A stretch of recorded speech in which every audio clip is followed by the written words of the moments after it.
So, um, have you ever been in one of those situations where, maybe it's a really high stakes job interview or a crucial presentation or Or like one of those terrifying language proficiency exams. yes, Yeah. exactly, one of those incredibly demanding language exams. And you get asked this, seemingly simple question and your mind just goes completely blank. Oh, I know that feeling all too well. It's brutal. Right. I mean, you know the physical sensation that your heart rate spikes, the silence just stretches out, and it feels like this actual physical weight in the room. Yeah, it's like you can hear the clock ticking in your head. Exactly.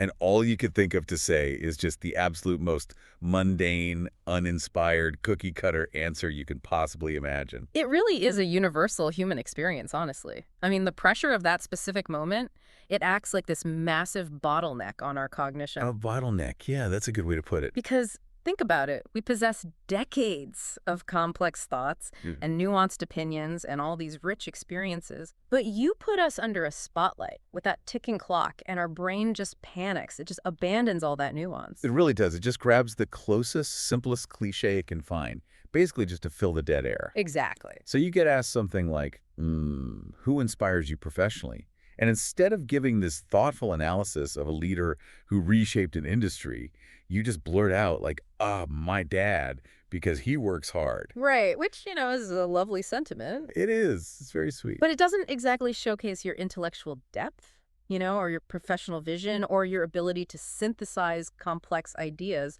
which is what they're actually testing. Exactly. And that is exactly why we are here today. Because for today's deep dive, we've got our hands on a blueprint that basically solves this exact problem. It really is a fantastic set of materials. It is. Now, on the surface, the material we are diving into today, it's preparation material for the IELTS speaking exam. Specifically targeting the advanced prompts in parts 2 and 3 of that exam. All right, parts 2 and 3. But I want to say to you listening, if you look under the hood of this material, it's actually a masterclass in psychological persuasion. Oh, absolutely. It's about executive presence, and that framing is just so crucial. Yeah, tell me a bit more about why that framing matters so much. Well, if we only view these notes as, like, a cheat sheet for an English test, I mean, we really miss the underlying architecture of how persuasive communication actually works. We miss the bigger picture. Exactly. Because the strategies embedded in these sample answers, like how to manipulate a standard prompt, or how to deploy specific psychological triggers through vocabulary, Right. and even just how to structure a compelling argument, well, these are the exact same strategies used by successful CEOs and trial lawyers and top-tier consultants. Wow. Yeah, that makes a lot of sense when you put it like that. Yeah, we are basically dissecting the mechanics of how someone articulates a visionary idea so clearly that the listener literally has no choice but to take them seriously. I love that. So as you listen today, whether your next hurdle is a language examiner or a skeptical hiring manager or even a room full of venture capitalists, our mission today is the same. We are reverse engineering how to sound like a strategic heavyweight. A strategic heavyweight, Mm. exactly. And to do that, we have to start with the concept of the prompt itself. Right, the actual question they give you. Yeah. So the scenario in our source notes asks the candidate to describe a person they would like to work or study with. Which sounds so simple. It does. And it comes with all the standard baggage, like who is this person? How long have you known them? How did you meet? And why do you want to work with them? It is a classic, honestly, almost dangerously simple narrative prompt. Dangerously simple. How so? Well, the trap that the vast majority of people fall into is taking those instructions completely literally and, intimately. Oh, I see what you mean. Yeah, they scan their immediate physical environment. They think of their current cubicle mate or maybe their college lab partner. Right. Or like a favorite manager from their last job who is just, nice to them. Exactly. I mean, if you ask most people who they want to work with, they choose a buddy. They choose, like, Dave from accounting. Right, good old Dave. And why do they choose Dave? Because Dave makes great coffee, he knows how to fix the printer, and he covers for you when you're running late. Yeah, it's a very comfortable, low-stakes kind of answer. It really is. Hmm. But the subject of the Sandal answer in our deep dive today, they do not choose Dave. No, they absolutely do not. The speaker completely pivots and chooses Jensen Huang, the CEO of NVIDIA. Which is just a brilliant move. When I first read that in the material, it hit me like a ton of bricks. Because choosing a multi-billionaire tech titan for a question like this, I mean, that is an aggressive strategic pivot. It really changes the whole temperature of the room. It does. It's kind of like someone asking for your favorite meal, and instead of just saying pizza, you launch into this detailed breakdown of the culinary philosophy of a 3 Michelin-star chef in Copenhagen. Oh, that's a great analogy. It instantly, almost forcibly, elevates the entire frequency of the conversation, doesn't it? It absolutely forces the listener to sit up straight. I mean, you are shifting the playing field from the mundane to the aspirational. Right. Think about the examiner or the interviewer. They've been subjected to this parade of boring, everyday anecdotes about college friends and nice middle managers all day. Just Dave after Dave after Dave. Exactly. And suddenly they are pulled into this high-level industry discourse. Right. But, you know, the real genius here isn't just dropping a famous name. Oh. What do you think the real genius is? It's how the speaker handles the structural constraints of the prompt without sounding like a liar. Right, because the prompt specifically demands that you explain how long you have known this person and how you met. Exactly. And unless this hypothetical candidate is secretly a board member at NVIDIA, they have definitely never met Jensen Huang. Right, they've never shaken his hand. I would look at those rules on a test and immediately panic. I'd think, well, I am disqualified from picking a CEO because I haven't literally stood in a room with them at a cocktail party. And see, that right there is a difference between a literal communicator and a strategic communicator. Okay, unpack that for me. So the speaker in this sample material, they redefine the parameters of knowing and meeting. They don't lie and claim they had coffee with the guy. Right, that would just be weird and unbelievable. Exactly. Instead, they frame the relationship entirely through the lens of industry exposure. Oh, right. They say they first became aware of him several years ago when AI and GPU computing started receiving global attention. So that brilliantly satisfies the how long requirement of the prompt. Yes. And then for the how you met constraint, they describe an intellectual introduction. An intellectual introduction. I like that phrase. Yeah, they explicitly position themselves as an observer of the tech industry, you know, someone who watches keynote speeches and follows innovation trends. All right. They didn't meet the man physically, they met his ideas in the public square. Man, it completely bypasses the literal requirement of a physical handshake. Yeah. Yet it completely satisfies the communicative requirement, which is just to explain the origin story of the relationship. Exactly. It is a relationship built on intellectual proximity. I mean, this feels like a massive unlock for anyone facing a rigid interview structure. Yeah. Or like the IELTS Part 2 prompt where you have to speak for 2 whole minutes. It really is. It proves these scenarios are designed to measure your ability to articulate complex logic, not to, you know, audit your historical autobiography. That's a huge relief, actually. Yeah, the evaluators are judging your linguistic dexterity and your cognitive framing. They want to see how you navigate a hurdle. Do you crash into it or do you find a way to vault over it? Precisely. Which actually brings up a phrase from the material that I think is the ultimate linguistic safety net here. It's the phrase, even if it's only hypothetical. Oh, yes. That is such a crucial piece of vocabulary. The speaker uses this near the end of their thought, right? They state that even if working with the CEO is only hypothetical, the exposure to that level of leadership would be incredibly valuable for their growth. And by acknowledging the hypothetical nature of the scenario right there, the speaker demonstrates intense self-awareness. Right, they aren't delusional. Exactly. It diffuses any potential criticism before the examiner can even think it. They are essentially telling the room, look, I am fully aware I am not co-piloting NVIDIA next Tuesday. Right, I'm not crazy. But engaging with this caliber of leadership is my intellectual benchmark. This is the standard I hold myself to. Wow. It allows them to explore these sky-high professional ambitions without sounding ungrounded. Yeah. You aren't just answering a test prompt. You are putting your professional trajectory on display. Exactly. But wait, I want to push back on something here, or at least explore it.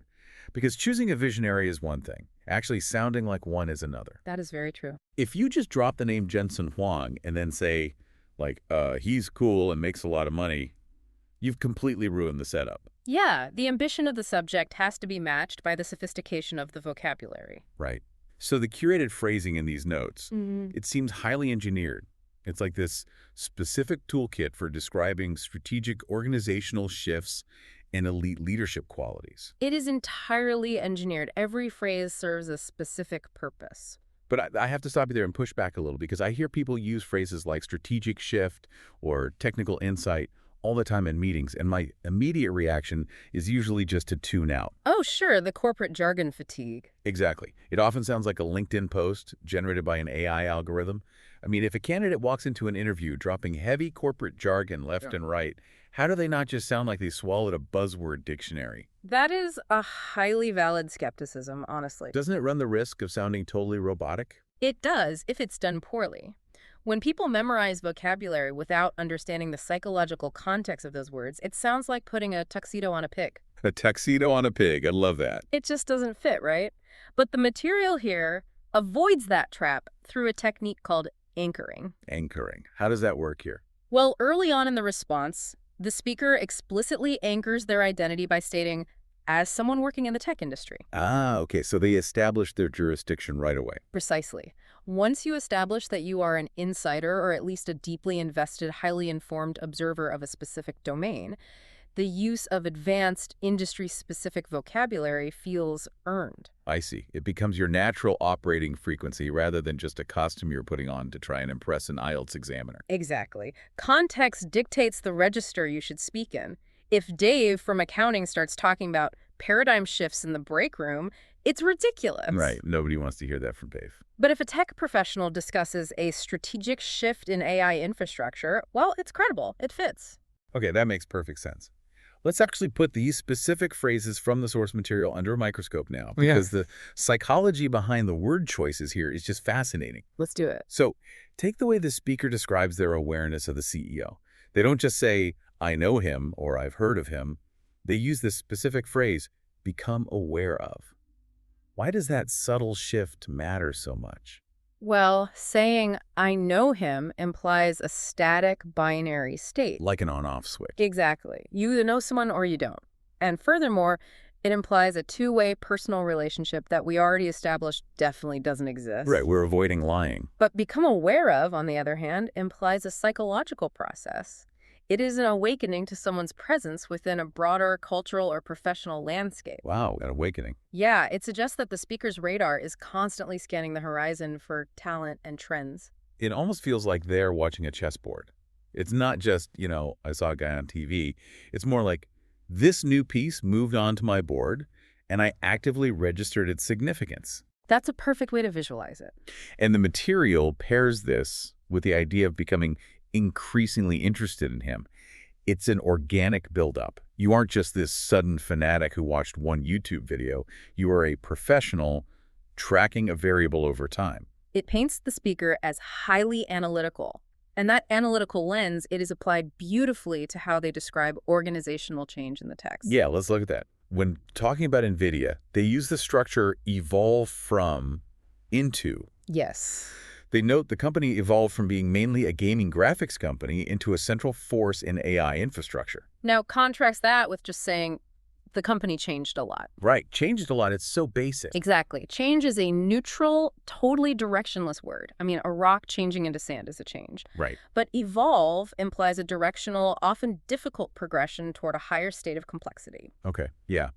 And from a linguistic perspective, which is important for the exam, managing the evolve from state A into state B structure requires a high degree of grammatical control. It shows the examiner you know how to build a complex sentence. Exactly. And from a strategic perspective, contrasting the company's past identity with its current dominance proves the speaker possesses deep historical context. They aren't just reciting a Wikipedia summary they memorized in the hallway. No, they are evaluating a true corporate metamorphosis. And they label that metamorphosis a strategic shift.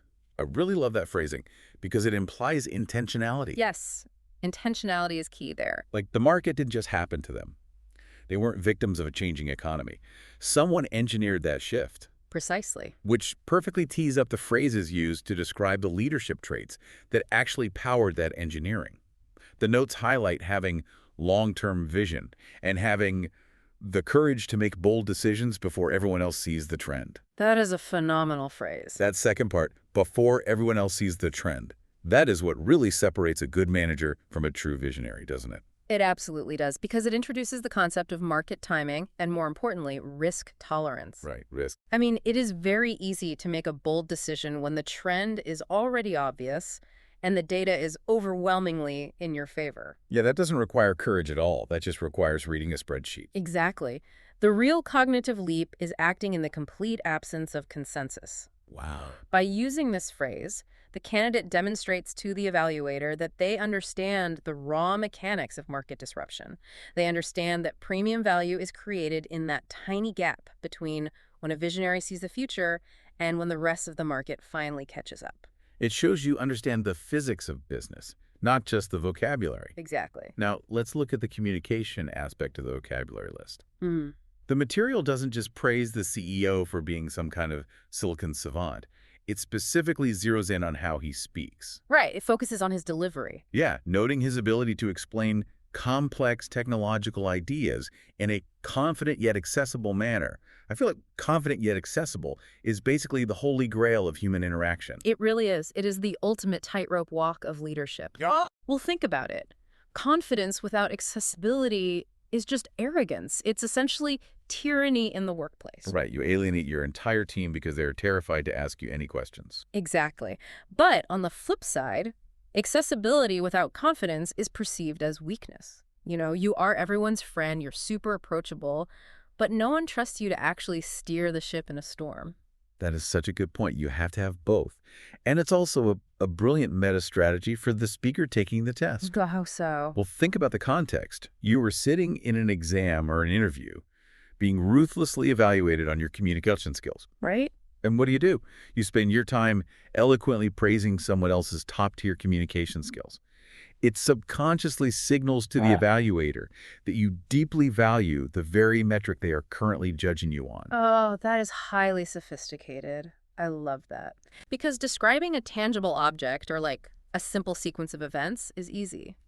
But articulating the nuance of an abstract communication style, capturing that delicate balance of confidence and accessibility, that requires high emotional intelligence and really sharp observational skills. It proves you study human behavior, not just technical manuals. Exactly. Let's move to the personal impact section of the vocabulary. The prompt asks why you want to work with this person. Right, the why. A weak answer would be, because I'd make a lot of money, or because it would be fun to work at a really big company. But the source material takes a much more introspective route. It goes much deeper. It does. It uses the phrase, fundamentally change how I think. I mean, that is a massive, incredibly vulnerable statement to make in an interview. It really is. It pivots from this macro-level industry analysis all the way down to the micro-level of cognitive plasticity. It's about plasticity, yeah. The speaker is basically admitting that their current operating system is insufficient, and they are actively seeking an environment that will force a hard reset on their brain. They follow it up by saying they want to approach problems from a broader, more global perspective. And they contrast that with just focusing on short-term tasks. Right. They say they want to become more disciplined and forward-thinking. You know what this actually does? Tell me. It concludes this entirely hypothetical scenario by making it fiercely relevant to the candidate's immediate reality. You are no longer just a fanboy of a famous CEO. Right. You are an ambitious professional actively hunting for the ultimate crucible to forge your own skills. It reframes the entire answer from an act of admiration to an act of pure ambition. That is so true.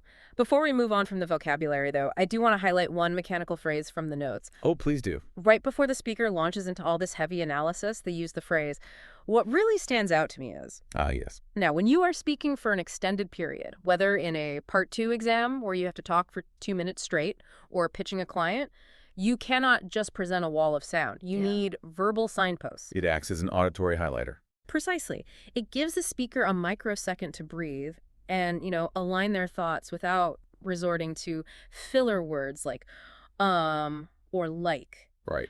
But simultaneously, it signals to the listener's brain that a high-value data point is incoming. It commands their attention right before you deliver your best insight. That is such a practical tip for the IELTS test. Just say, what really stands out to me is take a breath and then drop your main point. It works every time. Okay, so we spent all this time deconstructing how to sound like a visionary leader and how to deploy this strategic vocabulary.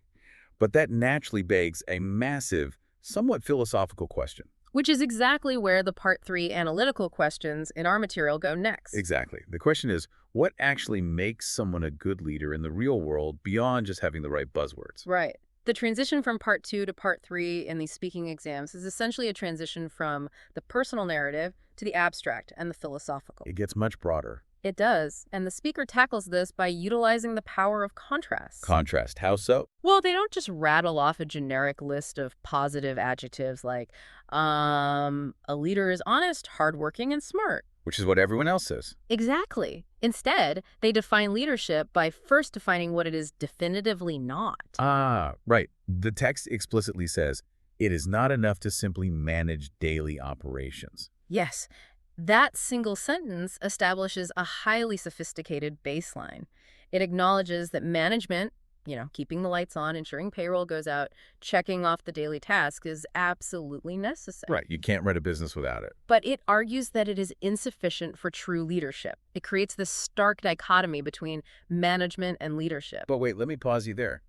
Is that always fair, though? What do you mean?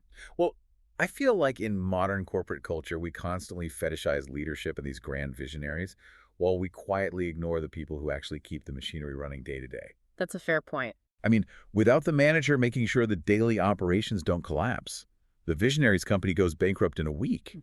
Are we just dismissing management as grunt work here? No, that is a phenomenal point, and it's a tension that exists in every major organization. But the argument here in the material isn't that management is worthless, it's that it operates on a completely different temporal axis. A different temporal axis. Explain that. Management is fundamentally focused on the present. It is about optimizing the current reality. Yeah. Leadership, as defined by the source material, is about identifying long-term opportunities and guiding people toward a clear direction. Leadership operates in the future. Ah, I see. It's the difference between navigating the ship through today's storm versus deciding which continent the ship should sail toward over the next 5 years. Exactly. You need both, but they require entirely different cognitive muscles. That makes a lot of sense. And I think a critical observation in the material is that a leader isn't just someone sitting in a corner office having brilliant ideas in a vacuum. Right. Isolation isn't leadership. The exact phrase they use is helping other people move in the same direction. I mean, you could have the most breathtaking vision of the future, but if you are sprinting down the field all by yourself, you aren't leading. You're just taking a walk. Which loops us right back to the paramount importance of communication. Yes. The material explicitly links vision to communication, stating that leaders need to communicate complex ideas in a way that others can easily understand and follow. Because if the vision cannot be transmitted clearly from the leader's brain into the minds of the team, the vision is essentially useless. Exactly. It dies in the leader's head. Now, to bring this massive abstract philosophy down to earth, the material provides a very concrete, localized example. And I think this is a huge takeaway for anyone prepping for an interview or an exam. The micro-example. Yes. When you are hit with a giant question like, what is leadership? Well, if you only answer in the abstract, you just sound like a textbook. You sound like you memorized a Wikipedia page. Exactly. But the speaker here immediately pivots to their own life. They talk about some senior engineers at my workplace. They say they've noticed these senior engineers are incredible at explaining difficult technical problems in a simple and structured way, which, drastically smooths out collaboration. And this proves the candidate isn't just parroting leadership theory they read in an airport bookstore. They are actively observing the mechanics of leadership in their daily mundane environment. Right. They recognize that leadership doesn't exclusively emanate from the C-suite. It comes from the senior colleague who takes 10 extra minutes to untangle a messy technical problem so the junior team can actually understand what they are building. It grounds the philosophy in observable reality. I mean, think about it. An examiner or a hiring manager has heard 1,000 candidates confidently declare a good leader is a great communicator. It goes in one ear and out the other. Totally. But when a candidate says, I see true leadership in how our senior engineers deconstruct complex back-end problems to facilitate cross-departmental collaboration, I mean, that sticks. Yeah. It feels authentic, it feels lived in, and deeply observant. It shows you know how to map high-level theory onto ground-level reality. Exactly. Okay, now let's push this further into the psychology of how society actually views these figures. The next prompt in our material asks, why do people admire successful business leaders? And the answer provided goes so much further than just, well, because they are rich. Right, which would be the easy answer. The material posits this trinity of traits that generate societal admiration, innovation, influence, and decision-making ability. But it expands on this by looking specifically at the technology sector, right? Yes. It argues that leaders in this specific space are respected not merely for building highly profitable companies, but for actively shaping the future direction of entire industries. They are essentially architects of modern reality. I mean, the decisions made by a handful of tech leaders on a random Tuesday afternoon can fundamentally alter how you and I work, how we communicate with our families, and how we consume information for the next decade. The ripple effects are just massive. Their decisions have an inescapable gravity. It's really the difference between a successful business person and a pioneer. A business person extracts profit from an existing system, Right. but a pioneer invents an entirely new way for humanity to operate. And that level of influence triggers a deep psychological awe in people. It definitely does. But, this naturally leads to one of the most debated questions in professional development, which the material tackles head on. Oh, the big one. Do you think leadership skills can be learned? Yes. This is the age-old nature versus nurture debate. Let me pose this to you then, based on the framework we are looking at. If someone is not naturally born with that visionary foresight, if they don't inherently possess that confident yet accessible charisma we talked about, Right. are they just out of luck? Is elite leadership just a genetic lottery? Well, the consensus in the material is a definitive, uncompromising yes, definitely, meaning leadership can absolutely be learned. Okay, that's reassuring. It does not deny that certain individuals possess innate predispositions. I mean, some people naturally have a higher baseline for verbal fluency or rapid decision-making. Sure. But the core argument here is that high-level leadership is largely developed through experience and continuous learning. It is a forged discipline. It's not an innate magic trick. And the material actually details the specific mechanism of how that learning occurs. It's not through reading a syllabus. No, it's through proximity. Proximity, exactly. Yeah. The text says, working with experienced professionals can expose people to different ways of thinking, problem solving, and managing uncertainty. Managing uncertainty. I want to put a huge spotlight on that last phrase. Yeah. Managing uncertainty. Because that feels like the entire secret to the game right there. It absolutely is. I mean, managing uncertainty is arguably the defining, inescapable task of a leader. Yeah. Think about it. Any competent manager can run a process when the economy is booming, the supply chain is flawless, and everything is executing perfectly according to plan. Anyone can steer a ship in calm waters. Exactly. But what happens when a global pandemic hits? Or what happens when a competitor releases a technology that renders your flagship product obsolete literally overnight? Panic. Right. The data is incomplete, the outcomes are entirely unknown, and the pressure is immense. How you behave in that thick fog of uncertainty is the sole metric by which your leadership is truly measured. It's fascinating because the neuroscience of that human brains are hardwired to panic in the face of uncertainty. We crave predictability just for basic survival. Right. So when a leader is standing in the fog and they don't panic, when they remain composed, synthesize whatever fractured data is available, make a bold decision anyway, it basically hacks the trust receptors of everyone watching them. 100%. But you can't learn how to suppress that panic response in a classroom setting. Exactly. You have to witness it. You have to be in the room when the experienced professional is staring down a crisis, and you have to absorb their cadence, their emotional regulation, and their strategic framework. You absorb it through osmosis. Yes. That continuous high-stakes exposure is the catalyst. And the material concludes this thought by noting, over time, these experiences gradually help individuals become more disciplined, strategic, and confident. Note the use of the word gradually there. Right. It is an evolutionary process which echoes the organizational evolution of NVIDIA we discussed earlier. You don't wake up a visionary. You are slowly forged into one through exposure to pressure.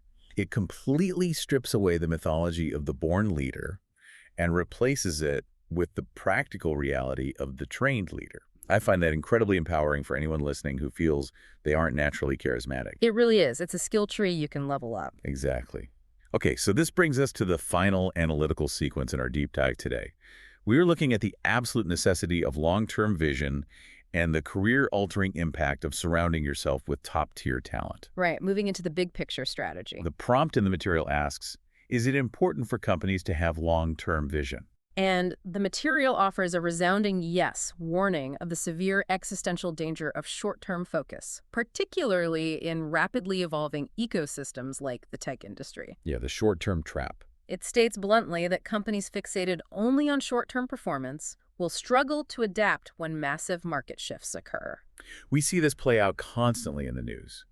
Companies become so obsessed with juicing the next quarter's earnings report by like 2% that they completely miss the massive paradigm shift happening right under their noses. Oh, all the time. They spend all their resources perfectly optimizing a product that the market is rapidly deciding it no longer even wants. They're maximizing their efficiency on a sinking ship. Wow, yes. The material counters this by stating that organizations with strong long-term strategies are prepared to invest in innovation and respond to future trends. So they aren't just reacting defensively to the future as it hits them, they are offensively preparing for it. Exactly. And the core differentiator is defined here as the ability to anticipate change. That is what separates industry titans from ordinary, forgettable companies. Anticipating change. Seeing the wave forming miles out at sea while everyone else is just staring at the sand on the beach. Right. It beautifully mirrors the description of Jensen Huang from the very beginning of the material. Making bold decisions before everyone else sees the trend. The thematic consistency across these mock answers is just stunning. It creates a closed-loop narrative of what strategic excellence looks like at every single level of an organization. It does. And then the final question brings this grand corporate strategy right back down to the intimate personal level and asks, how can working with talented people influence someone's career? The text highlights a dual impact here. Yeah. It radically accelerates both professional capability and personal standard setting. The underlying mechanism is essentially positive peer pressure. It notes that being around people with broader perspectives and higher standards often pushes individuals to think more critically and improve their own abilities. It's the old adage, right? If you are the smartest person in the room, you are in the wrong room. Exactly. You need to be in an environment where the baseline standards of your peers make you slightly uncomfortable with your own current level of output. If everyone around you is playing 3D chess, you can't keep playing checkers. You are forced to level up. And once again, the source material avoids leaving this as some abstract platitude. It anchors it with a deeply resonant story about a back-end engineer. This is honestly my favorite part of the entire document. Oh, it's so good. The speaker reflects on their early days, stating, "When I started working as a back-end engineer, I noticed that some senior engineers always focused on long-term system design, rather than just solving problems quickly." Let's really dissect the psychology of that realization. Well, it is a profound observation regarding career maturity and cognitive framing. How so? When you are a junior employee in any field, your entire worldview is entirely tactical and reactive. A problem appears in front of you, and your only goal is to patch it as quickly as possible. You are essentially a firefighter. Right. You just want the code to finally compile, or the spreadsheet to balance, or the angry client to get off the phone, Yeah. just so you can breathe and go home. You are optimizing for immediate relief. Exactly. But the senior engineers, the talent you want to be near, aren't just looking at the immediate fire. They are looking at the architecture of the building. Yeah. They are focused on long-term system design. They are asking a fundamentally different set of questions. They ask, why did this fire start in the first place? What structural flaw in our workflow allowed this error to occur? And how do we rebuild the system so this specific type of fire can never ignite again? It is the shift from being a tactician to being a strategist. It's the shift from treating the symptom to curing the disease. Perfectly said. And the speaker notes that actively observing this shift in the senior engineers really influenced the way I approach technical work now. It didn't just teach them a new coding trick. It fundamentally altered their professional DNA. And pay close attention to how the source material concludes this entire rigorous sequence. The final sentence is, so I think experiences like that can really change how people think about their work and future goals. Think about the psychological impact that statement has on a listener or an examiner or a hiring manager. You've just put them through a grueling, high-level analysis of corporate strategy, market disruption, and the nature of leadership. Right. And how do you end it? With a profound expression of humility and ambition. You reflect on how surrounding yourself with brilliant people has elevated your own future goals. It's a brilliant move. You are signaling that you are a sponge for excellence, that you understand your own limitations, and that you are fiercely dedicated to long-term growth. It leaves an incredibly resonant, forward-looking impression. It ties the highest level abstract concepts directly back to the candidate's deeply personal journey.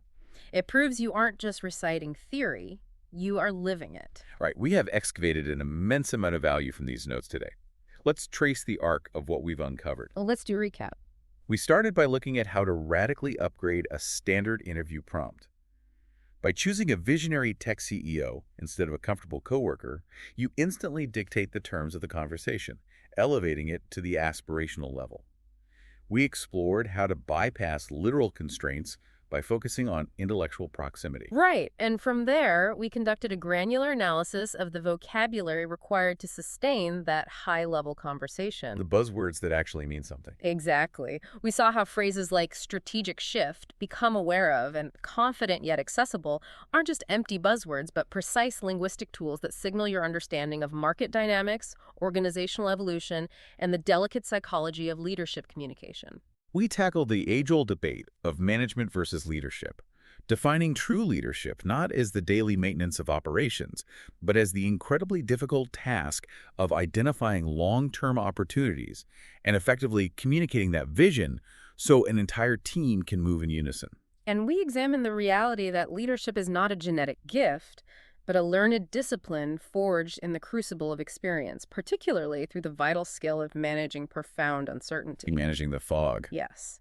And finally, we looked at the existential necessity of long-term vision, the ability to anticipate change rather than just react to it, and the transformative power of surrounding yourself with senior talent who force you to abandon tactical quick fixes in favor of robust long-term system design. It truly is a masterclass masquerading as a test prep sheet. Mm.